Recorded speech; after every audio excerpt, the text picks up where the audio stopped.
Welcome back to Amita's kitchen and lifestyle. ಸ್ನೇಹಿತರೆ, ಇವತ್ತು ನಾನು ನಿಮಗೆ ಆಮ್ಲೆಟ್ ದೋಸೆ ರೆಸಿಪಿಯನ್ನು ತಂದಿದ್ದೇನೆ.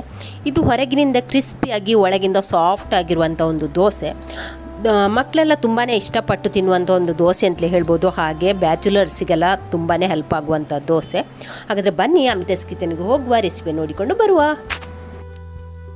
ದೋಸೆಗೆ ಈರುಳ್ಳಿ ತಗೊಂಡಿದ್ದೇನೆ, ಅದನ್ನು ಚಿಕ್ಕದಾಗಿ ಕಟ್ ಮಾಡಿ ಇಟ್ಕೊಂಡಿದ್ದೇನೆ. ಹಾಗೆ ಕಾಯಿ ಮೆಣಸು, ಒಂದು ಕಾಯಿ ಮೆಣಸು ತಗೊಂಡಿದ್ದೇನೆ. ಹಾಗೆ ಇಲ್ಲಿ ರುಚಿಗೆ ಉಪ್ಪು, ಇದರಲ್ಲಿ ಧನಿಯಾ, ಜೀರಿಗೆ ಮತ್ತು ಗರಂ ಮಸಾಲ ಪೌಡ್ರು ಒಂದು ಅರ್ಧ ಟೀ ಸ್ಪೂನ್ ಅಷ್ಟು, ಕರಿಬೇವು ತಗೊಂಡಿದ್ದೇನೆ, ಕೊತ್ತಂಬರಿ ಸೊಪ್ಪು ಕೂಡ ತಗೊಳ್ಬಹುದು. ಹಾಗೆ ಇಲ್ಲಿ ಚಿಲ್ಲಿ ಫ್ಲೇಕ್ಸ್ ತಗೊಂಡಿದ್ದೇನೆ. ಇಲ್ಲಿ ನಿಮಗೆ ಕಾಯಿ ಮೆಣಸು ಬೇಡದಿದ್ರೆ ಸ್ಕಿಪ್ ಮಾಡಬಹುದು. ಹಾಗೆ ಒಂದು ಮೊಟ್ಟೆ ತಗೊಂಡಿದ್ದೇನೆ. ಹಾಗೆ ದೋಸೆಯದ್ದು ಹಿಟ್ಟು. ಹಾಗೆ ಇಲ್ಲಿ ದೋಸೆ ಕಾವಲಿಯನ್ನು ಕಾಯಲಿಕ್ಕೆ ಇಟ್ಟಿದ್ದೇನೆ, ಕಬ್ಬಿಣದ ಕಾವಲಿ ಕಾಯಲಿಕ್ಕೆ ಇಟ್ಟಿದ್ದೇನೆ. ಕಾವಲಿ ಕಾದ ನಂತರ ನಾವು ಇಲ್ಲಿ ಹಿಟ್ಟನ್ನು ಹಾಕಿಕೊಳ್ಬಹುದು. ಇಲ್ಲಿ ನೋಡಿ, ದೋಸೆ ಹಿಟ್ಟು ಈ ಹದದಲ್ಲಿ ಉಂಟು, ಚೆನ್ನಾಗಿ ಹುದುಗಿದೆ. ಇದಕ್ಕೆ ನಾನು ಉದ್ದಿನ ಬೇಳೆ, ನಾವು ಸೆಟ್ ದೋಸೆ ಮಾಡ್ತೇವಲ್ಲ ಅದೇ ರೀತಿ ಹಿಟ್ಟನ್ನು ರೆಡಿ ಮಾಡಿಕೊಂಡ್ರೆ ಆಯ್ತು. ಇನ್ನು ಇದನ್ನು ಉಪಯೋಗಿಸಿಕೊಂಡು ನಾವು ಆಮ್ಲೆಟ್ ದೋಸೆ ಮಾಡುವ.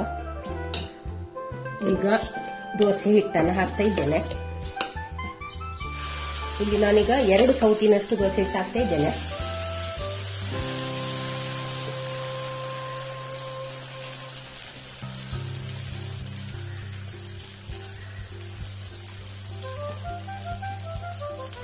ಫುಲ್ಲು ಹೀಗೆ ಸವರಿಕೊಂಡ್ರೆ ಆಯ್ತು.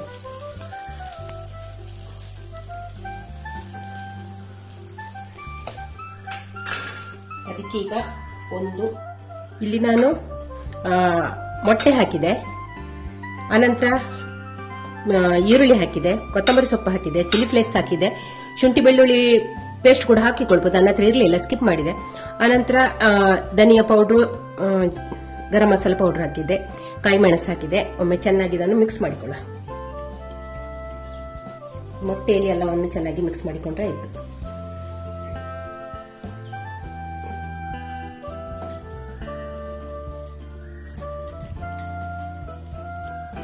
ನೀವು ಬೇಕಾದ್ರೆ 2 ಮೊಟ್ಟೆ ಕೂಡ ಹಾಕಿಕೊಳ್ಬಹುದು. ಇಲ್ಲಿ ಬೆಂಕಿಯನ್ನು ಸಿಮ್ಮಲ್ಲಿ ಇಟ್ಕೊಳ್ಬೇಕು.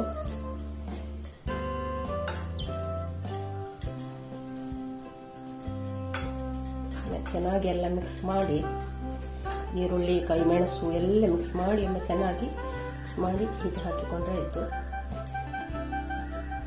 ಇಲ್ಲಿ ಮೇಲಿಂದ ಅರಶಿನ ಕೂಡ ಹಾಕ್ತಾ ಇದ್ದೇನೆ. ಮತ್ತೆ ಮೇಲಿಂದ 1 ಸ್ಪೂನ್ ಅಷ್ಟು ಎಣ್ಣೆ ಹಾಕುವ. ಬೆಂಕಿ ಸಿಮ್ಮಲ್ಲಿ ಇರಲಿ. ಈಗ ಮುಚ್ಚಳ ಮುಚ್ಚಿ ಬೇಯಿಸ್ಕೊಂಡ್ರೆ ಆಯ್ತು.